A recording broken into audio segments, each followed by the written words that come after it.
আসসালামু আলাইকুম, কেমন আছো সবাই? আজকে তোমাদের জন্য নতুন একটা ব্লগ শুরু করছি। এটা আমার বার্থডের দিনের ব্লগ। সেদিন সারাদিন কী করেছি সেটা নিয়ে আজকে ব্লগটা সাজাবো। আমার বার্থডের দিন সেদিন সারাদিন 14ই সেপ্টেম্বর ছিল। সেদিন সারাদিন প্রচুর বৃষ্টি হয়েছে, সকাল থেকেই বৃষ্টি। তো বৃষ্টির মধ্যে তো ঘুম থেকে উঠতে ইচ্ছে করে না। সকালে ঘুম থেকে উঠতেই আমার 10টা বেজে গেছে। এদিকে সকালে ঝটপট করে পাউরুটি আর ডিম ভেজে খেয়ে নিলাম। এদিকে ভাবলাম যেহেতু বাইরে ছোট বাচ্চা নিয়ে আজকে ঘুরতে যাব, তো বাবুর জন্য একটু তেহরি রান্না করে নিয়ে যাই, ঝালটা কম দিয়ে। আমার বাচ্চা বাইরের খাবার খেতে পছন্দ করে, কিন্তু অনেক সময় ঝাল হলে খেতে পারে না। তাই বাচ্চার পছন্দ মতোই আমি রান্না করে নিলাম, যতটুকু খাই ঘরের খাবার। প্রত্যেকবার আমার জন্মদিনের দিন দেখা যায় একটা করে কেক নিয়ে এসে কেটে ওই কেকটায় 2-3 দিন যাবৎ খাওয়া হয়। এবার হাজব্যান্ডকে বললাম এবার বার্থডেটা একটু ভিন্নভাবে পালন করব। বাসায় কেক খাবো না, বাইরে ঘুরতে যাব আর দুপুরের খাবারটা বাইরে থেকে খেয়ে আসবো। হাজব্যান্ড আমার কথায় রাজি হয়ে গেল। এদিকে সকাল থেকে বৃষ্টি। আমার মাথায় যে ভূতটা চাপে সেটা না করলে আবার আমার ভালো লাগে না। যেহেতু আজকে মাথায় ভূত চেপেছে, বাইরে কোথাও ঘুরতে যাব, তো যে কোনো অবস্থায় যেতেই হবে।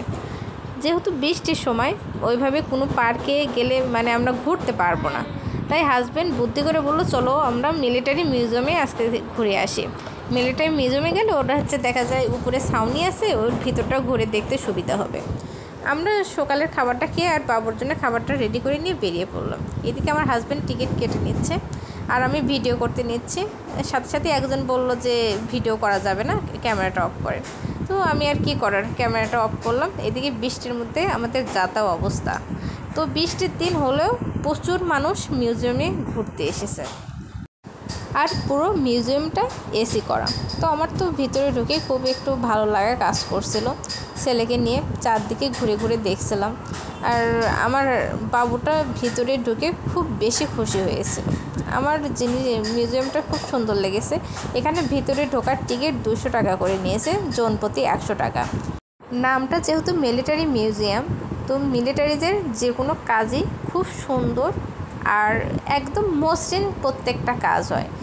আর এখানে অনেক সুন্দর সুন্দর জিনিস, অনেক আগেকার জিনিস সব মিলিয়ে খুব সুন্দর করে চারদিক সাজানো। চলো তোমাদের এখন পুরো মিউজিয়ামটা আমি ঘুরে দেখাই।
এই মিউজিয়ামে আসলে যে কারো ভীষণ ভালো লাগা কাজ করবে। এইদিকে দেখো বৃষ্টি হচ্ছিল, এটা মিউজিয়ামের ভিতরের পিছনের সাইড। এখানে আমরা কিছুক্ষণ হাঁটছিলাম, কিন্তু বৃষ্টির জন্য বেশিক্ষণ হাঁটতে পারিনি। তো আমরা আবার ভিতরে চলে এসেছি। এই দেখো চারদিকে কত সুন্দর করে সাজানো গোছানো একটা পরিবেশ। এগুলো দেখতে দেখতেই হঠাৎ করে আমার বাচ্চা কান্না শুরু করে দিয়েছে যে আম্মু ক্ষুধা লেগেছে। আমি ওর জন্য যেহেতু খাবার নিয়ে এসেছিলাম, কিন্তু মিউজিয়ামের ভিতরে কোথাও বসে খাওয়ানোর মতো অবস্থা নেই, আর ওনারা চাচ্ছিল না ভিতরে খাবারটা আমরা নিয়ে যাই। খাবারের ব্যাগটা আমাদের বাইরে রেখে চলে আসতে হয়েছে।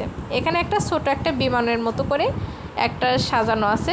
তো আমার হাজব্যান্ড আর বাবু ভিতরে একটু বসে ওদের ছবিটা তুলে দিলাম, আর ওরা একটু ভিতরে ছবি উঠলো।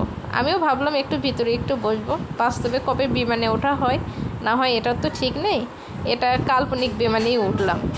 এদিকে আমার বাচ্চা ক্ষুধার জন্য অস্থির হয়ে গেছে। এটা 2 তলার এখানে, আর এখানে 3 তলায় একটা আর্ট গ্যালারি ছিল, সেখানে আমরা দেখতে পারিনি, বাচ্চার ক্ষুধা লেগেছে। তো এই জন্য মিউজিয়ামের বাইরের দিকে একটা রেস্টুরেন্ট ছিল, ওখানে এসে বাচ্চাকে খাওয়াচ্ছিলাম। তো বাচ্চার জন্য আমি বাসা থেকে যে খাবারটা নিয়ে এসেছি ওই খাবারটাই ওকে খাইয়েছি, আর আমাদের জন্য আলাদাভাবে খাবারটা অর্ডার দিয়েছি। এটা মিউজিয়ামের পিছনের সাইড। আমরা জানতাম না একবার বের হয়ে গেলে আর ভিতরে ঢুকতে দেবে না। তো পিছনের দিকটা সত্যি খুবই মনোরম একটা দৃশ্য, দেখলেও ভালো লাগে। এত সুন্দর একটা জায়গা, আর চারদিকে যদি বৃষ্টিটা না হতো তো জিনিসগুলো আমরা আরও বেশি খুব ভালোভাবে উপভোগ করতে পারতাম। খুব সুন্দরভাবে সাজানো হয়েছে, যে কেউ আসলেই ভালো লাগবে। যেহেতু আমরা একবার বেরিয়ে এসেছি, বাচ্চার ক্ষুধা লেগেছিলো, তো ওনারা বললো একবার বাইরে গেলে আর ভিতরে ঢোকা যাবে না। তো কী আর করার, বাধ্য হয়ে আমরা বাড়ির দিকে চলে আসলাম। তো আরেকটু ঘোরার ইচ্ছা ছিল। তো যাদের বাচ্চা আছে বা বাচ্চা নিয়ে যাবেন, বাইরে থেকে বাচ্চাকে খাবার খাইয়ে তারপর ভিতরে ঘুরতে গেলে দেখা যায় 3-4 ঘন্টা থাকলে পরে সমস্যা হয় না, কিন্তু বাচ্চার ক্ষুধা লাগলেই সমস্যাটা হয়ে যায়, আর ভিতরে খাওয়ার কোনো প্রকার ব্যবস্থা নেই। এখানে মিউজিয়ামে একটা সাইডে আর্ট গ্যালারি আছে, সুন্দর সুন্দরভাবে ছবি ওঠা যায়। আমার সেটা দেখা হলো না, না দেখি বৃষ্টির মধ্যে বাবা ছেলে আর আমি মিলে চলে আসলাম। আর এদিকে যেহেতু বৃষ্টির সময়, তো সিএনজিটা নিয়েই আসতে বাধ্য হলাম। এখানে আমরা সিএনজি নিয়ে বাসার দিকে চলে আসছি, আর এটা ছিল সেই মিউজিয়াম যতটুকু দেখা যাচ্ছে। তো আমার আরও একটু বেশিক্ষণ ঘোরার ইচ্ছাটা ছিল। বৃষ্টিটা যদি না হতো, এখানে জিয়াউর রহমানের মাজার ছিল পাশেই, তারপর সংসদ ভবনের পিছনের সাইডটা বেশ সুন্দর লেগেছে। তো চারদিকটা আস্তে ধীরে ঘোরা যেত, যেহেতু বৃষ্টির সময় আর সেভাবে আমাদের আর ঘোরা হলো না। আমরা এখান থেকে বাসায় চলে আসছি। এদিকে বাসায় আসার পর আমি আগের দিন একটু নিমকি বানানোর জন্য ময়দা মেখে রেখেছিলাম। তো কী আর করার, শরীরটা আর চলছিল না।